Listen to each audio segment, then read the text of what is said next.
Бәріміз жақсы көретін фастфуд кафелері, түрлі тез дайындалатын тағамдар, бургер, пицца. Бірақ олардың көптеген дәмді тағамдарына приправа қосатын біліп пе едіңіз?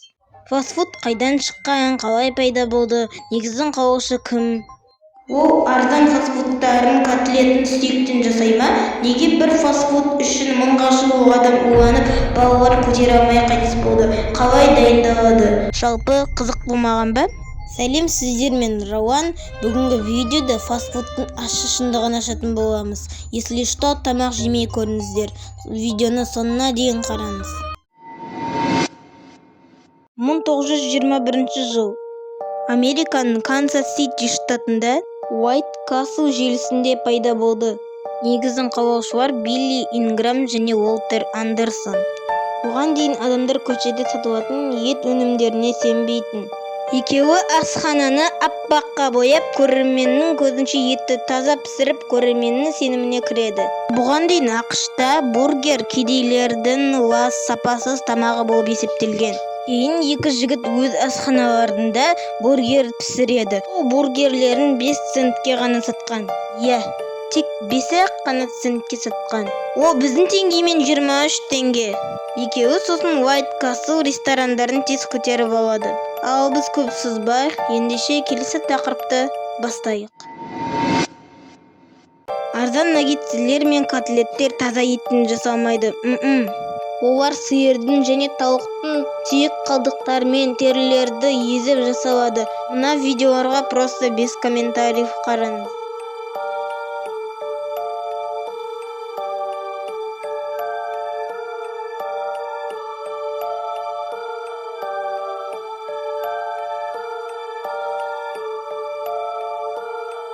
Байқасаңыздар, домашний пицца, бургерлер кафенікіндей дәмді емес. Оның құрамында аппетитті ашатын, мұрынды жаратын түрлі қоспалар бар. Және де білмейсіздер не қосатынын. Осы видеоға келетін болсақ, сол үшін айтады, арзан нәрселерге жоламаңыздар деп. Олар бекерден бекер арзан болмайды. Бұндай еттер көбінесе арзан наггетсілерде, арзан котлеттерде болады. Және де иісі мен бактерияны жою үшін оны аммиакпен өңдейтін кездері болған. Сіздер сұрайтын шығарсыздар, аммиак деген не? Аммиак бұл өте өткір, қолқаны қабатының жағымсыз иісі бар түссіз газ. Шынында арзан нәрселерге жоламайық. Тек етте емес, тіпті кез келген продуктыда да болуы мүмкін. Байқасаңыздар, фастфудтағы небір бургерлер, фрилер, тағы да басқа тамақтар қалай айлап жылдап бұзылмай тұрады. Ал үйдегі бургер 2-3 күнде сасып кетеді ғой. Ендігі сұрақ, неге ол соншама уақыт бойы бұзылмай тұра береді? Өйткені оның құрамында ылғал мүлдем қалмайды. Жылдап сақтау үшін небір қауіпті химикаттарды, консервантты қосады.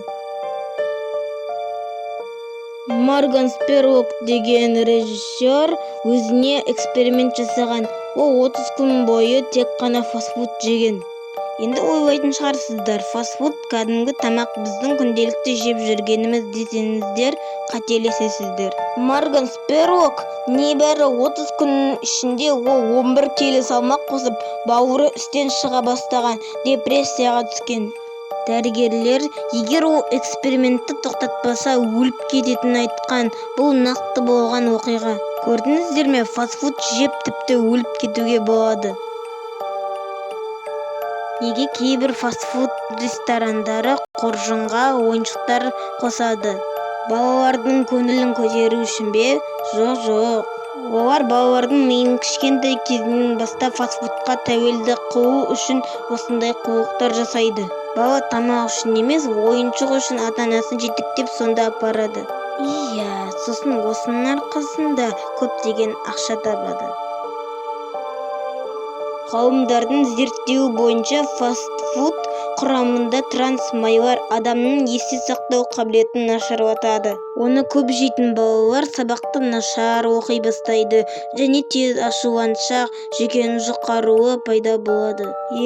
Фастфуд та энергетиктің артынан қалыспайды екен. Менің энергетиктер сұмдығы видеосын көріп пе едіңіз? Көрмесеңіздер, каналыма кіріп осы видеоны қараңыз. Енді ең қызықты тақырыпқа кеттік. 1993 жыл Америкадағы Jack in the Box фастфуд ресторанында болған трагедия. Повар сол күні котлетті шала қуырған еді. Повар, бір ет дұрыс піспей қалса не бопты, ештеңе етпес деп еді. Бір адам уланып қалса мейлі ғой.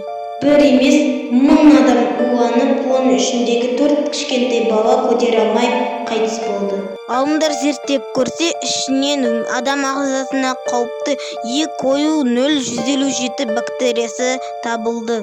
Етті дәмді болсын деп пісірмейді ғой, ішіндегі бүкіл бактерияны өлтіру үшін пісіреді. Повар бай ерінбегенде осыншама адамдар мен балалар аман қалушы еді. Жәбір көрген отбасыларға ақшалай сыйлық берген, бірақ қанша ақша берсе де Jack in the Box компаниясы кеткен 4 баланы қайтара алмайды ғой. Бүгінгі видеода мен фастфудқа арналған шағын видео жасадым. Сосын мен түсінбедім. Менің көп пайыз адам менің видеомды лайк баспай каналыма тіркелмей көреді екен. Олай бола ма не? Ал видеоны лайк басып каналыма тіркеліп және де комментарий жазуды ұмытпаңыз. Ал сіздермен болған Рауан, келесі роликте кездескенше.